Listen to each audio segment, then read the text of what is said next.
Hello, welcome back. Welcome to my July wrap up.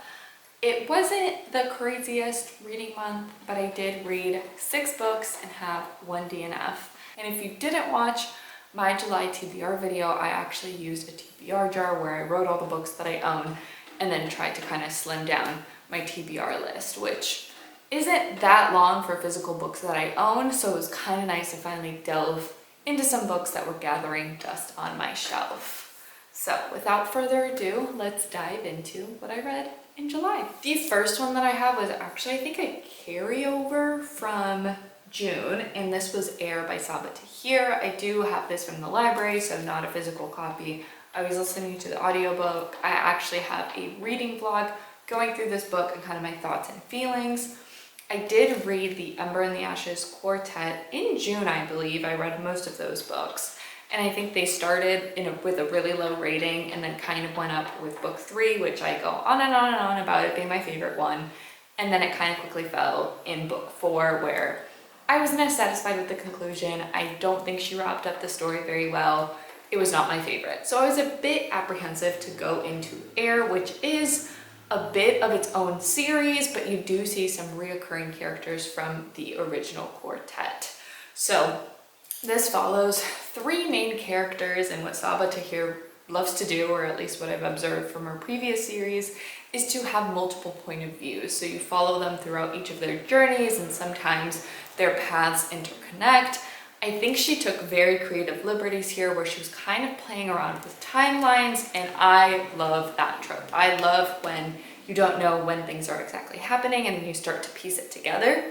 I love that she didn't leave the kind of reveal that it was happening at a different timeline until the end and interspersed it right when I kind of needed it verified. So I really enjoyed that piece. I would say though, I did not like the main characters. There are 3 in this, and let me just remind myself who they are. They are Aiz, Saoirse, and Quill. I think Saoirse was by far my favorite out of all of them. She is a tracker. She uses magic to hunt down a killer who's been murdering children. Quill is the prince of the empire. He is the nephew of the Empress Helene, who is one of the main characters in the original quartet. And he's kind of questioning whether he actually wants to rule. And then Aiz is on her path of vengeance, and she is trying to kind of get back her kingdom and her people and stuff like that. Ultimately, I settled on 2 stars for this book. I think, again, the thing that I struggled with was that I didn't really like the characters too much. I think the book dragged on for quite a while. Like, I mean, it is a big chonker. And I think the romance aspect of it, which is not necessarily the main plot line, but it does reoccur in every single point of view, was just too much. And I didn't care. Like, I was not rooting for any specific couple. I think they were falling in love with each other way too fast. They were like sacrificing a lot of things for this other person that I felt like they didn't even know. And so for that reason, it wasn't my favorite. The Amber and the Ashes Quartet is really good. I see a lot of people recommend that one. I continue to recommend that one. This one, maybe she should have ended it there. I don't think we really needed this. I think she brought in a lot of the old characters for that like nostalgia factor and to, entice the fans of the previous series. I think that's a bit of a cop-out. I think she could have put her efforts elsewhere and focused on a different series with a better group of characters. So still undetermined if I'll continue with this one. I do think it's a duology. I don't know if it says that anywhere here. It's either a duology or a trilogy. I'm really hoping it's a duology. So I'll see whenever the second one comes out if I feel an inkling to pick it up. Again, the world system, the magic building, not necessarily my favorite. So I wouldn't recommend this one, and I'm happy it's just a library copy and I can return it. So that's book 1. The second book I have on here is The Girls by Emma Cline. Most of the books that I do own, I don't actually purchase. I got this from a little library as I was walking, and I think it was one that's been on my radar and on my TBR. So I do kind of narrow down the books that I'm interested in. And so I recognized this one, I picked it up from the little library, and then again, it was just gathering dust on my shelf. And I've been actually holding off on reading this one until the summertime. It is set in Northern California at the start of summer. It follows a teenager named Evie as she kind of starts getting indoctrinated into this cult. And throughout like the book, you have two timelines. So you have Evie as an adult kind of dealing with the after effects of this cult, and then Evie as a teenager and kind of seeing how she is influenced and ingrained in this group. And I think it's a very difficult topic.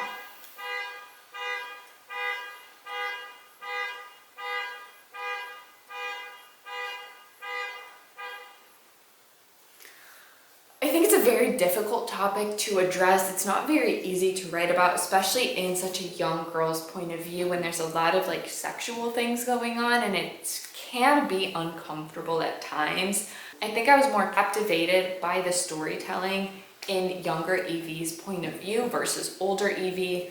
I think the thing that frustrated me a little bit with this book was that there wasn't necessarily like, there was the before and then the after, and you don't see as much into like the actual event that caused this huge shift and where Evie ended up. So I think I was a bit disappointed on like missing that like climax piece. So it was just very like steady in a sense, where again, you just see two opposite ends of like the timeline, but not really that like middle point.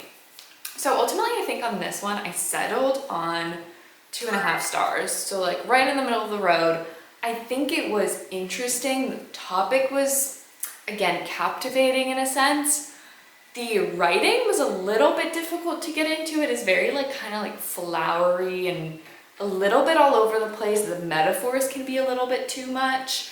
And then, like I said, I feel like it just kind of fell flat where it was building up to something and then like it doesn't, like it only gets briefly mentioned towards the end and then the book is over. So I'm glad I finally ended up reading this from my physical TBR. That being said, this is going back to a little library. I think someone else might like to read it, might enjoy it. I don't see myself rereading this. I'd be open to reading more books by Emma Cline just to see if maybe a different topic would be captured better by her and her writing style. So this is one to potentially consider if the topic or the subject, you know, has been of interest to you, but not necessarily like a favorite or groundbreaking work by any means. So that was The Girls by Emma Cline, book 2. Book 3 that I picked again from my TBR jar was Sea of Tranquility. I think I've owned this book for 2 years. It is not one that I picked up from a little library. It is one that I was gifted for my birthday by a friend who I think liked Emily St. John Mandel.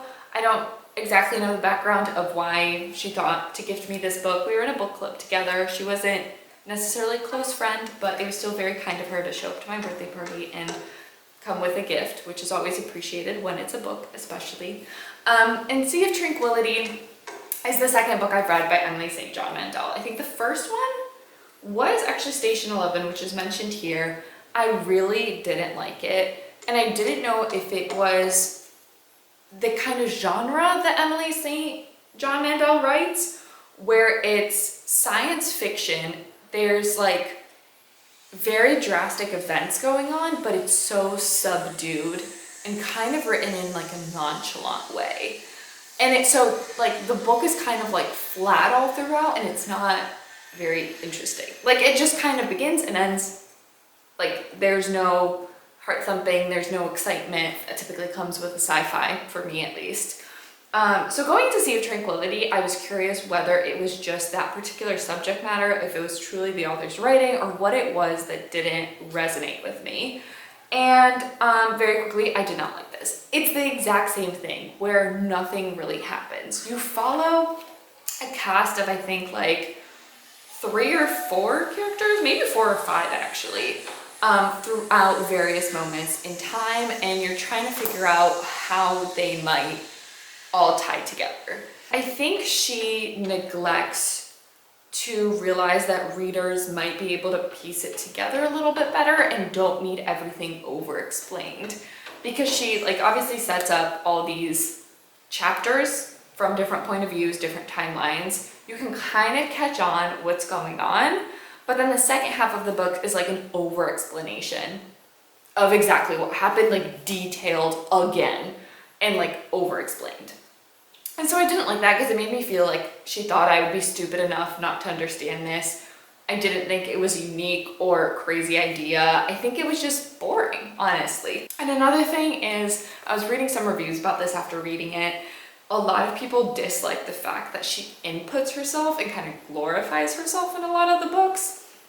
So one of the main characters is an author who is being praised for writing about a pandemic before like the actual pandemic occurred. And I guess my understanding from reading reviews is that this like happened to the author. So in a way, it just kind of like rubs me the wrong way that she like wants to glorify herself in her own book. Like, you're already an acclaimed author, you already have, you know, a movie series or TV series made on your books. A lot of people are reading them and enjoying them. I don't think you need that self-gloating in your own book as well. So I've hated on it enough.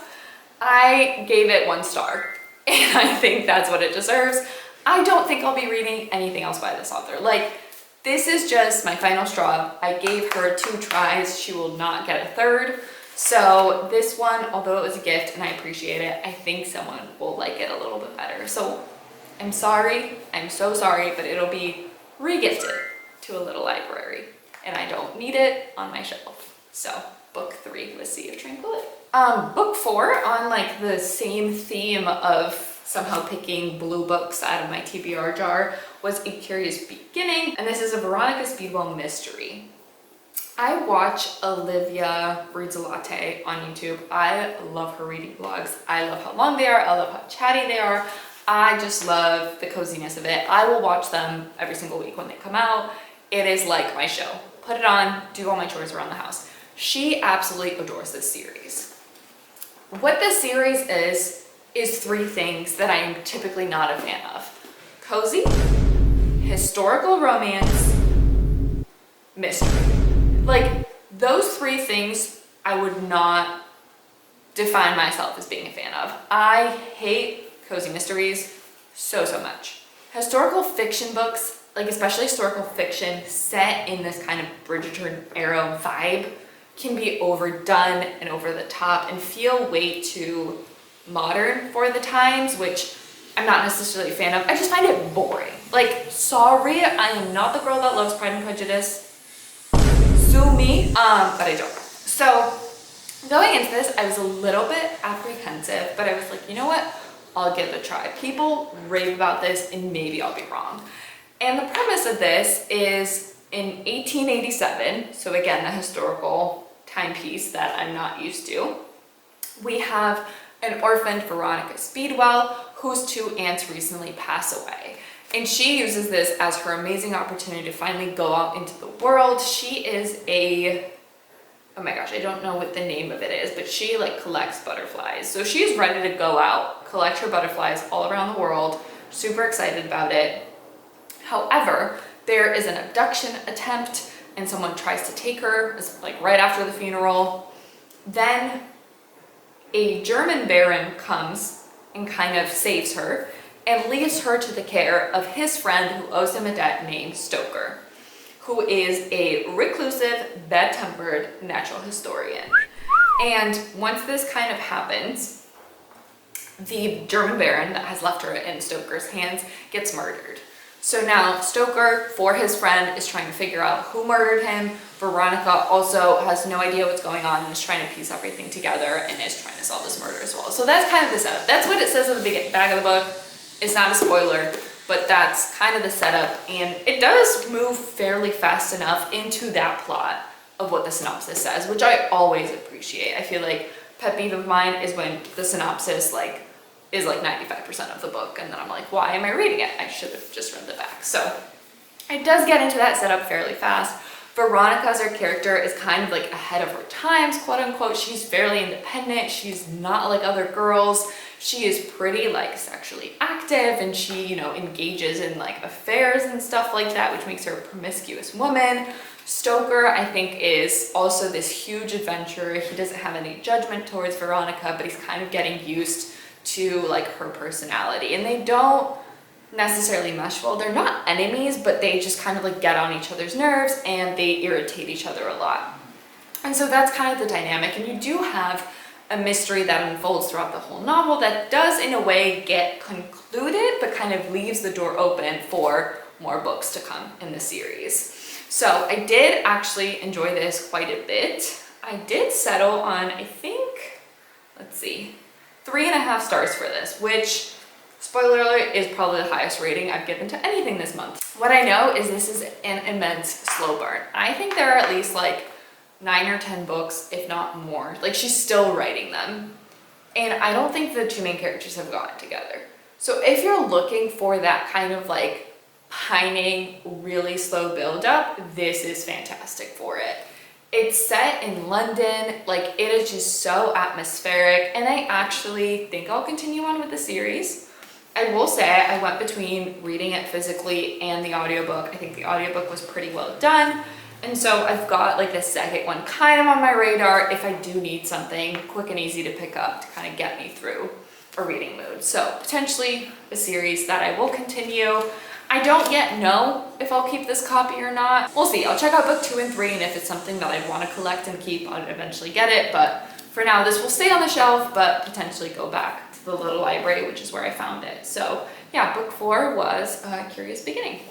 And then I'll just round it off with book 5 from my physical TBR. This was not one that I picked from the TBR jar. I think the one that I picked was His Master's Voice, which I just could not get into. It was a sci-fi. I think I was just not feeling it. But it was on a theme. It was a blue book. Maybe I should have kept it just for the cohesiveness of the TBR, but instead I picked up Madame Bovary. I had the audiobook come in, and I've been staring at this book way too long. I've attempted to pick it up before. I am not the biggest like classics person. I struggle a little bit with it. So anytime I can get an audiobook, it makes things a little bit easier. And I own this primarily because I traveled to Paris, France. I think it was like 3 or 4 years ago now. I went to the Shakespeare and Company bookstore, which is absolutely phenomenal. When we went, there was no line. It was such a chill experience. I also got a tote bag, which I love and use all the time. And wherever I travel to that country, I like to pick up a book that is, you know, well known by a famous author there and has been obviously translated to English so that I could read it. I do have The Little Prince as well. I think I have another book that was like more of like a feminist one. It's on my shelf. It is still unread. But I obviously went to a lot of bookstores, and when I went to Shakespeare & Co., I had to get something there to have. So, Madame Bovary by Gustave Flaubert. This is a well-known classic novel. This kind of follows a story of a girl, Emma, who is kind of trapped in a marriage where she's significantly unhappy. They move to the countryside, and she engages in an affair, which for the time period was absolutely revolutionary and crazy. I will say it takes some time to get used to. Like, she is very whiny. She kind of goes through a lot of things. I feel like I knew what the ending of this classic was going into it. I didn't really care if I was spoiled or not, but it obviously has such a historical significance because it was so like scandalous of a book.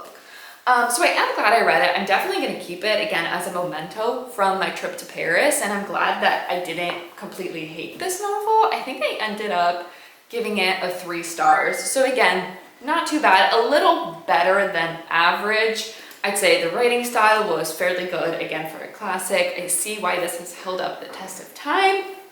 However, the subject matter wasn't super intriguing, and reading it in present time, it's not as scandalous for people to have affairs. So, yeah, I'm glad I read it, glad I got it out of the TBR, and I could just own this copy as a little travel memento. So that's Madame Bovary. The 6th and final book that I went through was A Rose in Chains as an audiobook. So this one did come out recently. I believe it might have come out in July or June, maybe like at some point.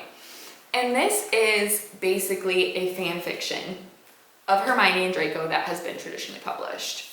Now listen, I read Manacled and I thought it was fairly good and I am sat and waiting for the traditional publishing of Manacled to see if I feel better about it. Besides Manacled though, I don't think I've read any other Hermione fan fiction. So I did not know much going into this one because it is, I think, the rewriting of the auction. So she obviously changes a lot of names. She takes like creative liberties with, you know, the relationship of the characters and who they are. So it's a bit different. For me though, knowing that background of what the like original was to what it's translated, it was so hard to separate them as like, okay, this is like a standalone, I should judge it as its own story. Because I could like clearly point out like, oh, that's different. Like, why would she do it that way? Like, it was just, I wish I could. I wish those like two parts of my brain could just split and I could just forget about the fan fiction and piece of it all, but I can't. That is not in my nature. So I think first and foremost, that made like reading it difficult. I think trying to see them as their own characters, they fall in love with each other fairly fast, in my opinion. Like, you could tell they have so much caring for each other, they have so much yearning, and it's not that like drastic and heavy enemies to lovers that you know they have the potential to be. So it just felt very like surface level. You can tell the feelings are there. There is no crazy stuff going on. So that was one piece of it. I think the second piece is like his family also cares about her very significantly, which doesn't really make sense. And then the third piece of it was reading Manacled and like remembering so much of those plot lines. It felt like reading like Manacled Light. Like it felt too similar where I was like, did I read this scene before? Like I know I haven't read the auction, but it felt like I did. Like so many things were just so similar. So if you don't know, Rose in Chains is basically set in a fantastical world where kind of the good forces have fallen, they have not won, and they take these kind of magical beings and auction them off to like powerful families. And the idea is these powerful evil families can kind of suck the power out of these like auctioned people and make themselves stronger. So our main character, Bryony, is part of the good forces. Her and her brother were like heirs of the kingdom. Her brother was kind of the leader that was going to be king, and he gets murdered in the beginning of the novel. As this big battle wears out, she ends up getting auctioned into Tovin's family, for Tovin, I guess, to magically suction her powers. I keep saying suction, that is like the worst word. I hate it, but I don't know how else to describe it. Yeah, so I said, I gave you the synopsis, I gave you all my like talking points. I ended up giving it a 1 star. Like, it was so bad. Like, treating it as a fan fiction to an like standard publishing, horrible. Trying to treat it as a standalone, horrible. Like, no winning from me. So I am worried about how alchemized is gonna be, but I don't think I'll be continuing this series, which I'm glad. I didn't spend my money on it. I just got the audiobook from the library, made it through. Again, not for me. So those are the 6 books that I read. I do have one honorable DNF, and that is Confessions. And this follows the impact of a school teacher's act of revenge. I think her child got murdered, and she basically like brings her whole classroom together and starts to tell the story of like what she knows in her life and how she knows that the murderer of her child is present in the room. And I think it was an interesting concept. It was just so hard to get into and like understand the writing style. Maybe the audiobook would have been a little bit better since it is such like a storytelling mode. But trying to read it physically, I couldn't get into it. My mental capacity was not there for it. So I set that one aside. And maybe if I'm in a thriller mood, I'll pick that one up again. But for now, I think I'll leave it as like a little soft DNF. And that was that. So that was July. Again, not my best reading month, not my worst. I feel like I'm slowly starting to come out of a slump. It's getting better. I say that. I'm hoping, knock on wood, that it stays that way, but we're in August now. I'm in the mood to read. I'm ready to read. So stay tuned. I'll see you guys in another video. Bye.